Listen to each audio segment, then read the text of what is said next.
Hello friends, now I explain the concept number 2.20 symbolic constants.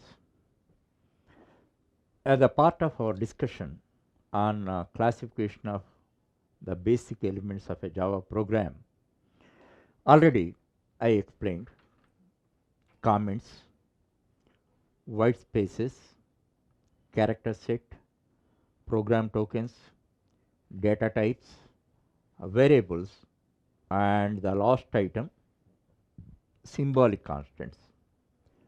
Constant. Constant means a subject which is not subject to a change. So sometimes in our part of our program we have to use constants. Their value should not be changed. For that purpose, Java provides a qualifier called final. Final. So if you want to define a constant, remaining declaration statement is same, but they have to initialize. Now you see one example, double pi 3.14159. In this manner, we can define constants. Then, why it is called a symbolic constant? Actually, here one value is there, that is a constant value. By the symbol, we are using it. So, what by using that means we are creating a symbol to represent a constant. That's why it is called symbolic constant. By creating symbolic constants, some advantages are there. First one is readability. Suppose if you read this value and understand, you have to perform two operations. What are the two operations? First, you have to read this. Thereafter, you have to understand what is this. Second question to the brain. Oh, that is pi. Suppose without seeing this, simply pi. Pi is very popular one. You can understand. You can understand what is that. Okay, that's why symbolic constants we define. Number two is, if you do not make it constant like this and all that, inadvertently we may change the value. It leads to problems. So if you declare it as a final, inadvertently if you want to change this value also, it leads to error. Just for example, I am telling you, after some time in the same program, if you make it a 3.14, this much precision you don't require, you want to make it pi is equal to 3.14, definitely it leads to error. Compiler reports an error. A constant should not change its value. Okay, so that is the thing. And as far as Java is concerned, if you once declare, thereafter any time within the program you can initialize the value as you like, as you like. But in C, C++, you must initialize along with the declaration. But always you remember that in Java, allows it afterwards also. Along with this, you do that, afterwards also you can do.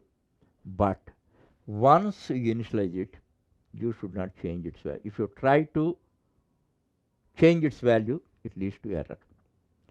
As far as naming conventions are concerned, we have to use all uppercase because it is an indicator. Once you see uppercase, okay, this is a constant, we should not change. That you can notify prima facie. Suppose multiple words are there, max value, all uppercase, linked with underscore, not dash. Okay, this is the naming convention. So underscore is used only in this context. Many other elements we use, classes, instance variables, static variables, uh, objects, methods, arrays, etc., and all that. But we never use underscore.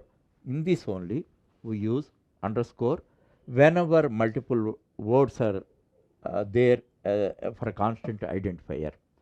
That you always remember. And one more thing, in C, define constant is there, define These are symbolic constants, and the const constants are there. Actually, in one context I told you, const is the C, C++ keyword, but Java reserved it, but it is not currently used. In this manner, in C, C++ you can define constant, but Java you can define constant using final. So now I introduced all the basic elements of Java. If you want to become a real professional over Java, then first thing is you must master core Java. That's why you cannot find this core part in anything. Java developers are very smart. They have a lot of vision. So that's why the core part they separated. Once you are really good at core Java, remaining advanced element, advanced Java, J2E and all that, just like that you learn. With the core Java, it is like you laid foundation and ground floor. Not only foundation and ground floor. With the core Java also, you can make many applications. That advanced Java, J2E and all that, like super stories. Those are like packages. Huge library is provided to you. That's why like packages you learn. And Eclipse like IDEs are available. If you use them, you need not type entire code. It produces in every context. Alternative codes it produces. Just you have to select. You need not type and all that. So, but core Java you have to apply your brain a lot. This is the core part. Don't it is not like other languages like C, C++ and all that. Java is different. Core Java is much different. Just a matter of 2 months maximum period. If you study not only mastering core Java, you can get OCPJP certification also. Through my system, I am providing that also as a separate modules. If you ignore core Java and all that, without foundation, it is like constructing super stories. Many of the students, the basic weakness is that as early as possible they want to go for ultimate thing like J2E and all that. But without having command over core Java, if you go for advanced Java, you may perform applications. But always your behavior is like a blind man behavior. If you compare our behavior with a blind person's behavior, what is the difference? I need not explain. Blind person never be comfortable. Every time he is having a doubt, you should depend on somebody or you should inquire. But we don't do that. That difference in programming also. Don't develop a blind man as a behavior. Then that is you never be comfortable. That much I can tell you. That's why first master core Java. One thing also, whether you rely or not, if you are really good at C, core Java is 50% lighter.